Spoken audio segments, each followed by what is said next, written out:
Les inondations causées par les fortes pluies diluviennes en Tanzanie ont tué 155 personnes, 236 blessés et plus de 200 000 sinistrés. C'est ce qu'a déclaré jeudi 25 avril 2024 le Premier ministre tanzanien Kassim Majaliwa. C'est plus du double du nombre de décès signalés il y a 2 semaines alors que de fortes pluies se poursuivent en particulier dans la région côtière qui comprend la capitale Dar es Salaam.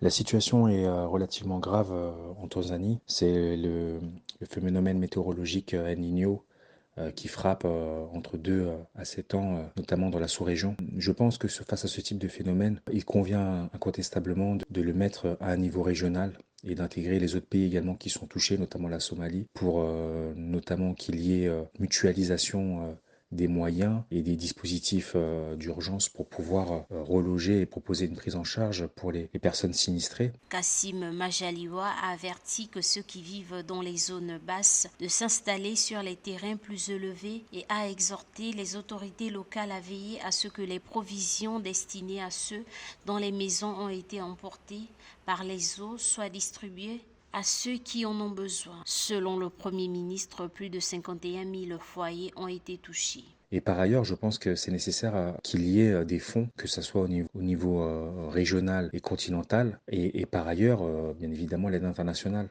Parce que dans une dynamique où on n'anticipe pas ce type de phénomène, et lorsque cela se produit, même si on a bien conscience que c'est difficile d'évaluer quand est-ce que cela va arriver, mais avec le réchauffement climatique, incontestablement, ce type de phénomène est voué à se répéter. La région de l'Afrique de l'Est a été frappée par des précipitations plus fortes que d'habitude au cours de la saison de pluie en cours. Des inondations sont également signalées au Burundi et au Kenya voisin. L'Ouganda subit aussi des violentes tempêtes qui ont provoqué l'éclatement des berges des rivières, faisant 2 morts confirmés et plusieurs centaines de villageois déplacés.